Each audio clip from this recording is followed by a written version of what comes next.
Hello everybody, hope you're all doing well. My name is Steven and this is the Storytime channel. Today we have some pro-revenge stories and our first story of the day is by Atelier Vierpont.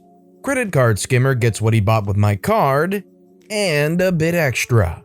This story starts off with a slightly less humorous fact. A few days ago, I was on the unfortunate end of credit card fraud. The fraudsters decided to take my credit card info and purchase $1,000 worth of car parts from Philly and have it sent across the border to the city I currently live in, Vancouver, Canada. Normally, this is where the story ends. Sometimes they get away with it, sometimes they don't. But either way, my card is replaced and I continue on living my life. This, however, is where the fun starts happening. I got a call this morning about a DHL shipment entering the company that requires customs to be paid. Knowing I haven't shipped anything with DHL in forever, they are the worst, I quickly come to the realization that it must be the fraudsters shipping their goods here. It can't be, I thought. Who in their right mind would use a stolen credit card to order something to their own house in the city the owner of the card lives? After a brief chat with DHL about the customs fees I will not be paying, I managed to obtain the address the package was being sent to. I hummed and hawed about it but eventually decided the best thing to do was call the local police department and let them know what was up. I told the officer all about the situation, that unfortunately I did not know what the car parts were for and that I hope this info helps them somehow in the future. He tells me that the chances are slim, but he will swing by the house. It's literally 15 minutes from my own, just to see if anything weird is going on and follow up with me if he needs to. I thank him and go on with my workday. About an hour later, I get a call from the same officer, obviously excited. "Hi OP, it's Officer X. You will never guess what just happened." I was following up on the report and drove by the house. I decided to go knock on the door just to see if anyone was home and ask them a couple questions. A man opened the door and as we were talking, DHL drove up to deliver the package. Yes, that's right, the exact package we had been discussing. The delivery driver walks up to the door and says, "Hi, is OP there?" To which the man replies, "Oh yeah, he's just downstairs." You can imagine my surprise. The officer said, "That's pretty funny because I just got off the phone with him and I know for a fact he doesn't live here." The guy, no joke, looks me dead in the face and goes, "Oh, whatever, the package is paid for." I chuckled and turned to the DHL driver to tell him he should leave because I need to make an arrest. "I'm calling you while I drive back to the precinct. Thought it might brighten your day."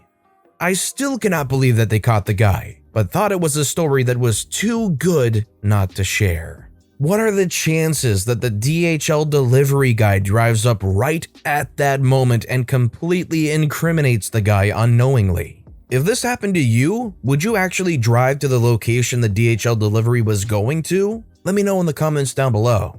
And our final story of the day is by AHOKY8. My parents and sister feared their only neighbor for 5 years. He sued or threatened to sue everyone he could. He made it personal for me when he put a gun to my dog's head to show his dominance. Around 8 years ago, my parents and sister moved out to the log cabin that we built as a family for 6+ years. They live on a secluded lake and bought 10 acres for themselves, and to the north, another couple bought the 5-acre plot right next to us. We were the only two neighbors next to each other for 1.8 miles. At first, the couple was friendly and had no problems at all. After around 6 months of them living there and building their new home, my parents bought 144 acres to the north of them. This means that his property is sandwiched between our two properties, and the only way we could get to our land is to cross his strip of land due to easement laws. He had no problem at first, but one day the trail we used to get to our land to the north was covered with large logs, branches, yellow tape, and a no trespassing sign. My dad went to go ask what was going on. The owner, we'll call him John, came up to my dad and I and demanded that we give him a 20-yard wide and 400-yard long piece of our property to the north of him.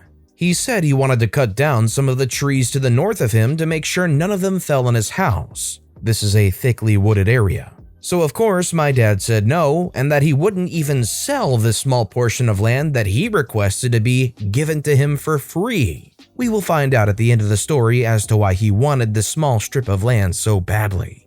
This is where a 5-year crap storm started. Before I mention all the bad crap crazy things he had done to us over the years, I want to point out that he was a born fraud and took a settlement from the railroad company he worked for due to a back injury that would leave him disabled for life. Not true at all. We found out that he sues everyone that gets in his way because his oldest daughter is a lawyer and works the system. Here is a small list of the crap he has pulled mainly towards my parents, along with others. He had gotten away with everything for 5 years because his daughter tells him how to stay in the clear. Also, he was on his 5th marriage, so not the most likable guy. He slashed the tires of our 2 4-wheelers so we couldn't drive them to our land to the north on 2 occasions. He shot out and/or slashed the tires of our vehicles when we were gone or in the middle of the night. We put up some cameras, but were not clear enough to prove it was him. Don't freaking threaten my dog's life. My golden retriever, Bailey, is outside most of the day, and John's dog is also named Bailey.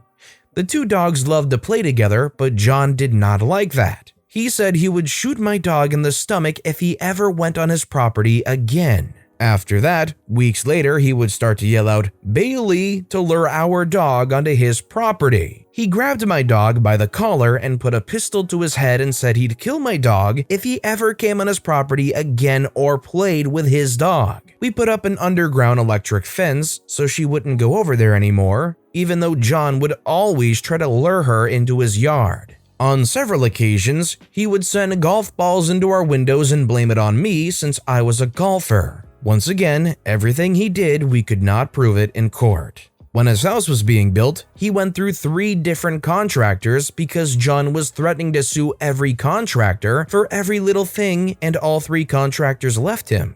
When he was getting his driveway poured, he offered to help the contractor, and once again, he was pulling another scam.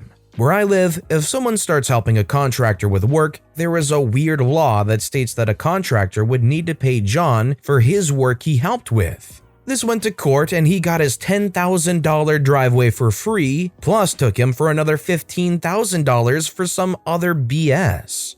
We too were in the process of finishing up my parents' house, and he stole very specific wood from our place to use in his house. Juniper, diamond willow, thick pine for window bucks, a couple $1,000s worth of wood. Once again, we did not have enough evidence for a search warrant.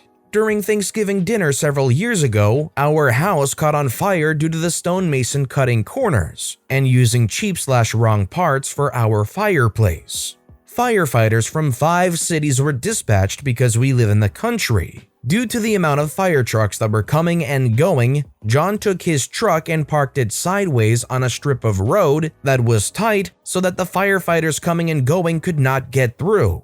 He stated that we were ruining their Thanksgiving due to the commotion of our house burning down and the fire truck sirens. The next fire truck that showed up used the force within their rights to plow his truck off the road. John tried to sue us and the fire department for the damage to his truck, but it never even made it to court because the fire department had the rights to do so. What I listed above only scratched the surface. There is so much more crap he did to my family that my mom and sister wanted to move because they were afraid of what he might do next. This is where all the pieces started to fall in place to take him down. The spring after our house burnt down, there was a storm and 2 trees from our property fell onto John's lawn, and he called demanding that we remove the trees. We had no equipment at this time and told him we couldn't get to that immediately. So what John did was cut down a 20 by 40 yard area of trees to drag the trees to our property to the north of him. Later, he set the pile of wood on fire and burnt down 20 plus more trees and 20 acres of prairie grass. One of the trees that burnt down to the north was inhabited by a bald eagle. We could confirm the cutting down of 24 trees to drag the fallen trees that were in his yard, but couldn't prove the fire that was started to burn those sawed-up trees. When I saw that he had cut down a number of our trees on our property to the north of him, I took detailed photos of all the cut down trees and marked the type of tree and how thick the trunks were. Turns out that in my state, there was a monetary value to those trees and he was screwed.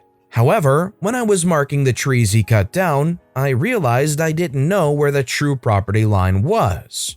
A few weeks later, I found the prints to where the property line was, and he built his house, 5,000 square foot garage, and underground propane tank a few feet onto our property. So now we found out why he wanted that land so bad, before we would figure it out. Now, during this time, John had put his house up for sale and put a $120,000 markup on what the actual market price was. We found out why he was doing this because he and a friend had gambled a lot of their savings on buying the property around a lake and they were selling no lots. He was bleeding money.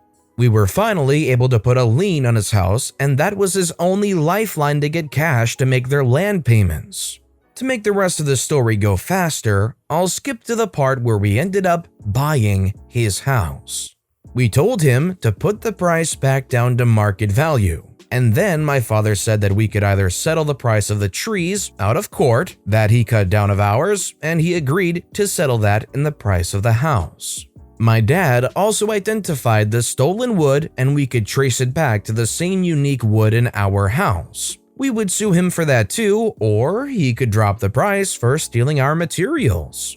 Lastly, because John was such a jerk, my dad used the leverage of the lien we had on his house to drop the value even more. John was bleeding money and was desperate for anything. So, in the end, my parents bought his house for 28% of its market value. John's fourth wife would end up leaving him a year later. He filed for bankruptcy, lost his land development area since he was upside down on the payments, and now lives in a cheap studio apartment alone. Update: forgot obligatory pic of my doggo. Thank you all who gave security advice or insights into other things. Also, the buying of the house took place 2.5 years ago, so a lot of this happened way over 2.5 years ago. The reason there were no lawsuits towards the end is because the amount of money he lost on his house was way more money than if we were to file a lawsuit against him for the very few things we could prove. Currently, we no longer know where he lives and never heard from him again after the house was sold. Update 2, I really should have mentioned this in my post. It seems a few are asking why it took so long to know about the true property line. There was an old barbed wire fence that was near where the property line was, and we both parties assumed the fence was the property line. When I found the old survey of the land, that there were notes made regarding how many feet south of each post was the true property line. So the true property line was around 20 feet south from what we had thought. Honestly, if that happened to me and my family, I feel like I would be kind of concerned about him trying to come back and pull something years later. Feels like there would be some kind of security concern. I would want to maybe try and get some kind of restraining order or something. Also, if there's one thing you don't want to find yourself getting involved in, it's tree law. From what I've read and seen, tree law is messy, it's expensive, and it can cause you a lot of grief. Honestly, the sheer amount of stuff that this guy pulled, I find it hard to believe that there wasn't anything you could have gotten him earlier on. I suppose having a good lawyer as a daughter could allow them to just find all the tricks to stay out of the way, but there's a lot of stuff that he did that would make him a reasonable assumption for committing half of the crimes that he did, including blocking the road when your house was on fire to try and prevent the firefighters from getting to your house. That is insane. And the last thing I want to add is, you don't know how bad it put a pit in my stomach hearing what he said about the dog, and the fact that he would go and name his dog the same thing and then would go out there and yell, "Bailey," and try and get their dog to come over to their property so he could obviously do some kind of, well, absolutely terrible thing. This guy deserves to be locked up. He didn't even deserve to get that house bought. This guy is the kind of guy that deserves to be locked up in a room where they can't even walk around. Like, this person seems like that bad of a person. I'm glad OP's family is free, but I would have a number of concerns still floating around in my head. But with that being said, that's all the time we have for today. So, which of these stories was your favorite and why? Let me know in the comments down below. But besides that, if you enjoyed the video, please consider liking and subscribing and turn notifications on if you haven't so you'll never miss an upcoming video. Any little thing that you do helps the channel grow so much more. Whether it's commenting, subscribing, or just watching the video, thank you all so very much for supporting me right here on the Storytime channel. I hope you all have a wonderful day, and I'll see you all next time, right here on the Storytime channel.